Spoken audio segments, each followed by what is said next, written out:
सबसे लोकप्रिय और नंबर 1 शो शंखनाद में आप सभी का स्वागत है। मैं हूं आपके साथ चित्रा त्रिपाठी।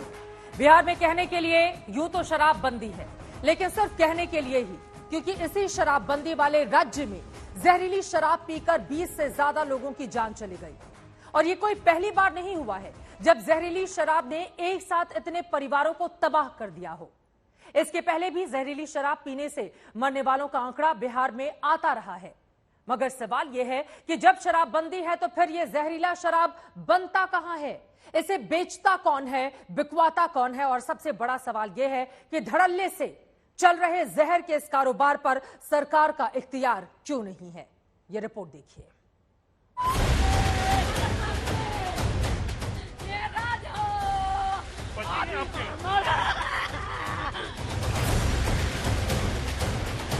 रात में कुछ पिए थे, अब नहीं बता रहे, कुछ बड़ी का स्थिति ठीक नहीं है अभी।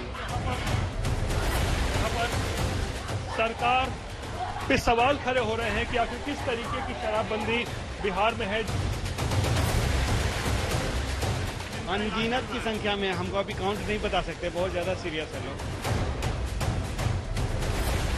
मिल कहाँ से रहा है, सब जगह मिल रहा है, लोग ऐसे ही मर रहे हैं।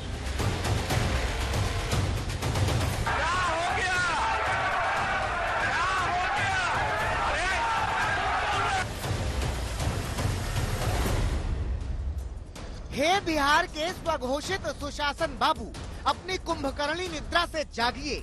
लोगों की दुनिया उजड़ गई है, किसी के सर से बाप का साया उठा है, कोई बेवा हुई है बीवी, किसी ने बेटा खोया है, किसी ने भाई, और आप अपनी सत्ता की आरामगाह से बगैर शर्मिंदा हुए शराबबंदी का नारा उछालते हैं। अपनी मौज के मकान से निकलिए और देखिए इन बिलखती हुई माओं को, तड़पती हुई औलादों को, दिल पर हाथ रखिए और आंख बंद कर सोचिए कि ये कैसी शराबबंदी है जहां इलाके के इलाके मसान में बदल गए हैं।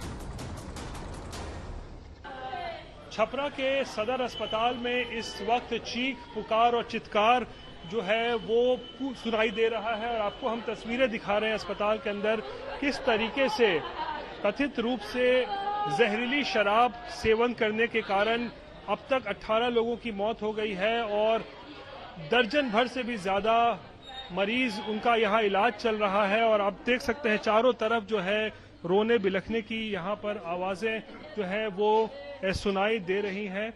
और आप देख सकते हैं वार्ड में किस तरीके से जो है यहाँ पे वो मरीज यहाँ पर आए हुए हैं जिन्होंने कथित रूप से जहरीली शराब का सेवन किया है, और वो यहाँ पर इस वक्त भर्ती हैं।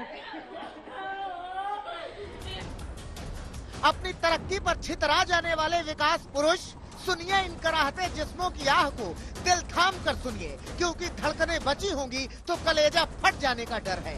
बिहार के सारण में जहरीली शराब पीने से 20 से ज्यादा लोगों की मौत हो चुकी है।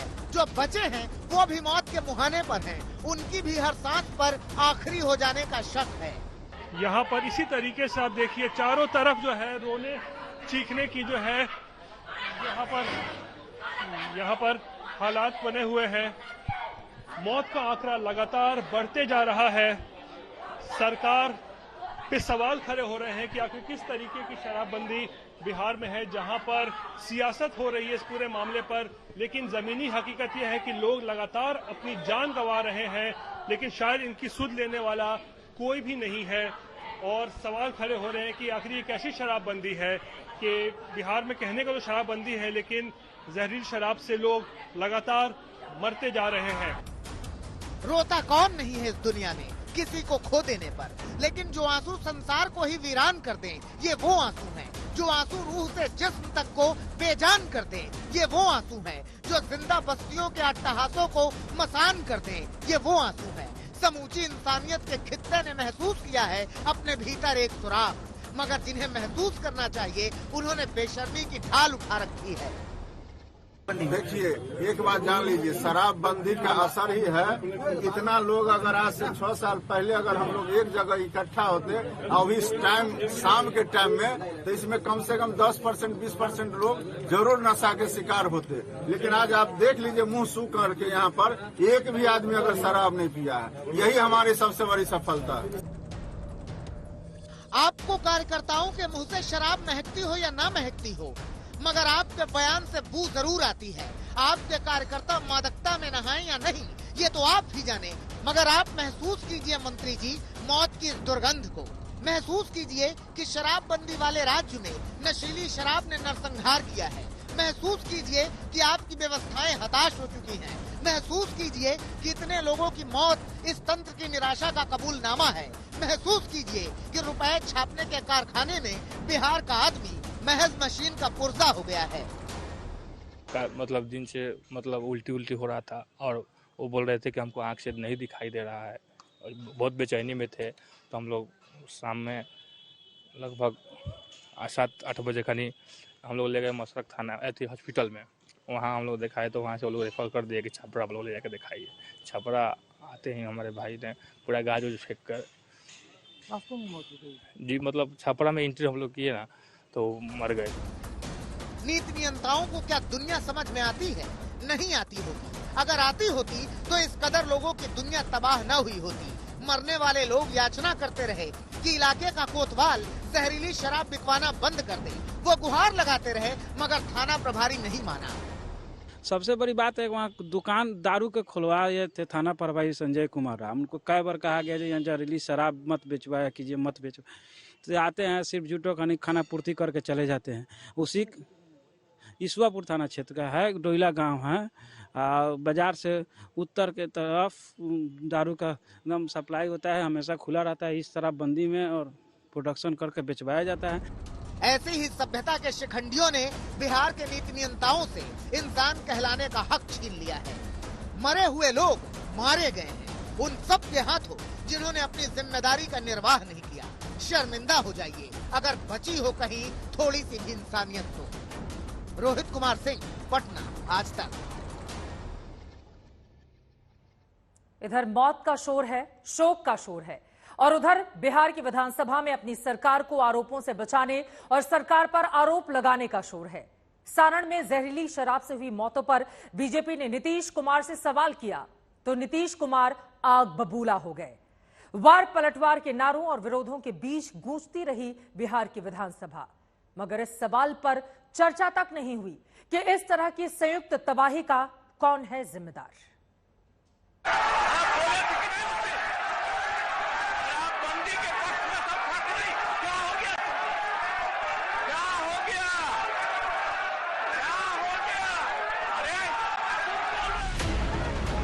वहाँ सारण के सदर अस्पताल में शोक का शोर है और यहाँ बेशर्म सियासत का शोर है। एक वो शोर है जिसमें अपनों को खोने की करार है, सपनों को खोने की बेबसी है, परिवार उजड़ जाने की सिस्कियां हैं और एक ये शोर है जिसके सांचे में जिंदगी की अहमियत मिस जाती है। आंसुओं के मायने खत्म हो जाते हैं, चीख दर्द सब हंगामे के शोर में दब जाते हैं, क्योंकि सवाल पूछे जाने पर सरकार बहादुर को गुस्सा आ जाता है।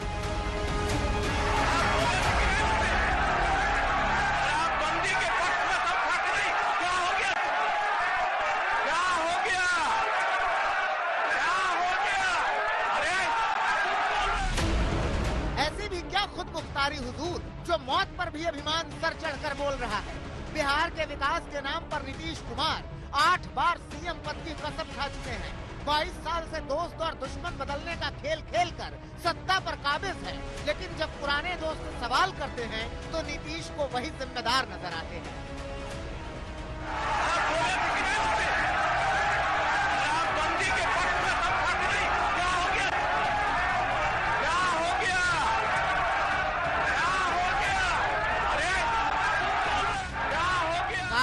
ये गुस्सा उन अधिकारियों पर आता है जिनकी नाक के नीचे बिहार में शराब का कारोबार होता है।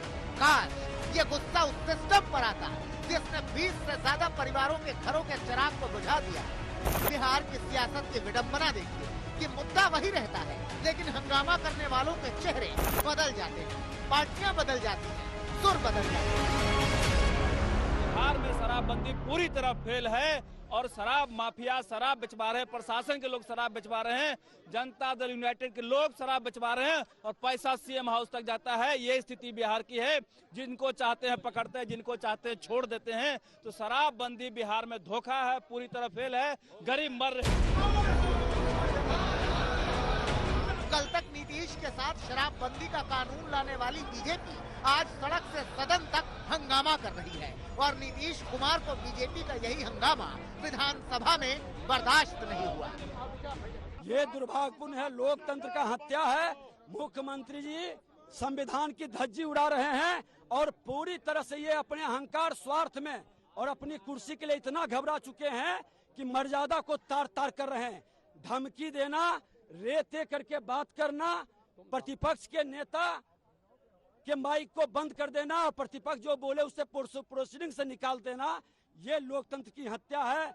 नीतीश कुमार आजकल या तो फ्रस्ट्रेशन में है या उम्र उनके ऊपर सवार हो गया, क्योंकि ऐसी जुबान नीतीश कुमार से कभी न लोग उम्मीद करता न हम लोगों ने कभी ऐसा सोचा।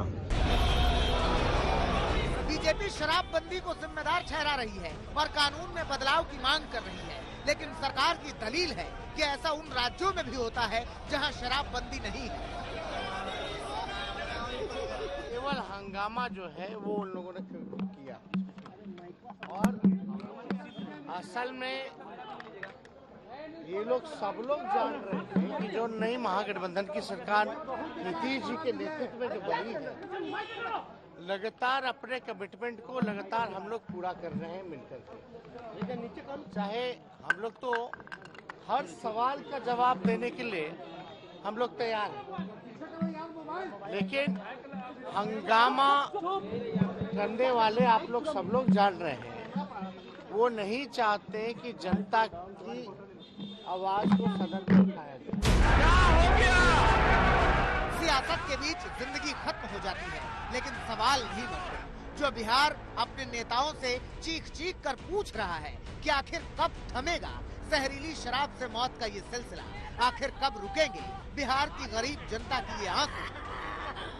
सुशासन राज के शोर के बीच इन चीखों को कब तक दबाया जाएगा? जलती चिताओं को आग बबूला होकर कब तक बुझाया जाएगा? सारण से रोहित सिंह के साथ सुजीत झा, पटना, आज तक। बिहार की सरकार को सोचना ही होगा कि वो अपने लोगों की जिंदगी कैसे बचाए। बहरहाल आगे बढ़ते हुए बात राजधानी दिल्ली की करेंगे। दिल्ली में एक नाबालिग लड़की के चेहरे पर तेजाब फेंका गया। न तो लड़की के चेहरे पर तेजाब फेंकने की ये पहली घटना है और न ही ये आखिरी घटना, मगर सवाल यह है कि जिस दिल्ली में तेजाब खरीदने बेचने की मनाही है, वहां इन क्रूर हैवानों को तेजाब मिला कैसे? सवाल यह भी है कि कब तक बेटियां तेजाब से अपने जिस्म के साथ अपनी रूह को जलाती रहेंगी।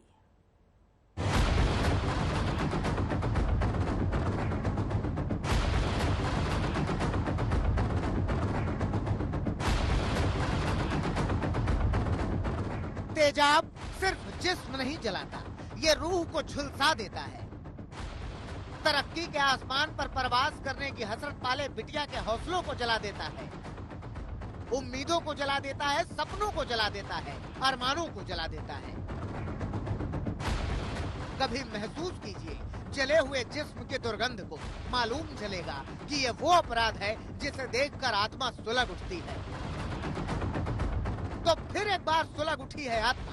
इस बार देश की राजधानी दिल्ली में दो पायों की शक्ल में आए दरिंदों ने बिटिया की ओर उछाला है तेजाब। देखिए इन तस्वीरों को। एक लड़की ट्रैक सूट पहने सड़क पर जा रही है। लड़की ने पीठ पर बैग टांग रखा है। इसी समय एक बाइक पर सवार होकर ये दो हैवान गुजरते हैं। जैसे ही बाइक लड़की के करीब आती है, पीछे बैठा शख्स लड़की पर कुछ फेंक देता है। पूरी तस्वीर एक बार और देखिए। ये बाइक सवार जैसे ही लड़की के सामने आता है, पीछे बैठा शख्स कुछ फेंकता है। जानते हैं, हिल जाएंगे ये जानकर कि बाइक सवार ने लड़की की ओर जो फेंका है वो तेजाब है। वारदात देश की राजधानी दिल्ली के मोहन गार्डन इलाके की है। 17 साल की स्कूली छात्रा पर बाइक सवार युवक ने एसिड फेंका है। बच्चियां स्कूल जा रही थी, किसी ने एसिड फेंका है उसके ऊपर और वो बुरी तरह से झुलस चुकी है। बाइक सवार बताए जा रहे हैं? बाइक सवार हैं जी, 2 बंदे हैं, बाइक सवार हैं। आपने फिर हेल्प की उस बच्ची की? जी मैंने हेल्प करी पूरी लड़की की। वो बहुत देर शोर मचा रही थी, एकदम वो हो रही थी। फिर धुआं भी आ रहा था उसके चेहरे से, फेस से और बालों से, सर से बहुत ज़्यादा। फिर मैंने पानी डाला उसके ऊपर। लोग और भी आए हेल्प के लिए, बेचारे रोड पे चल रहे थे जो। सोचिए कितना दहला देने वाला मंजर होगा कि बिटिया के जिस्म से धुआं निकल रहा था, दर्द से दोहरी हो गई बेटी, मदद के लिए पुकार रही थी। उसे समझ ही नहीं आया कि किसने छील दिया उसकी जिंदगी को। दोनों बहनें जा रही थी, एक बहन जरा सी आगे रह गई और पीछे वाली बहन किसी का इंतजार कर रही थी। पीछे से एक लड़के बाइक वाले आए, एक और उस बाइक के ऊपर 2 लड़के बैठे थे। एक के ऊपर मास्क लगा हुआ था, एक के ऊपर हेलमेट लगा हुआ था। एसिड का गिलास था, लड़की के यहाँ पर सामने तेजाब डाला है लड़की के चेहरे पर। लड़की इधर भागी है लेफ्ट साइड के अंदर मदद मांगने लिए भागी है। पड़ोसियों ने उसके ऊपर पानी डाला है। दर्द से तड़पती लड़की मदद के लिए इधर उधर भागती रही। परिवार वालों की माने तो लड़की अपनी बहन के साथ स्कूल जा रही थी। जैसे ही उसने गली पार की, बाइक सवार शख्स ने उस पर तेजाब फेंक दिया। सुबह स्कूल ही जा रही थी, यही टाइम था, 7 साढ़े 7 का टाइम था बस। तो उसी टाइम स्कूल जा रही थी, बस यही मुड़ी है, बस वहीं पे। घर से कितनी दूर रही? बस थोड़ी सी दूर थी, बस सड़क बस गली क्रॉस ही करी है उसने, बस। ऐसा लग रहा है कि लड़के इंतजार कर रहे थे। अब ये नहीं मालूम, हमें कोई चीज का मालूम नहीं, तो इसका मैं क्या बता।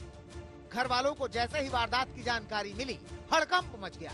आनन फानन में लड़की को अस्पताल ले जाया गया और करीब 9 बजे पुलिस को इत्तला दी गई। पुलिस एक्शन में आई। जो बच्ची थी, जो बड़ी बच्ची जो 17 साल की है, जो 12वीं की छात्रा है, उसके ऊपर उन्होंने एसिड फेंका और उसके बाद वो वहां से फरार हो जाते हैं।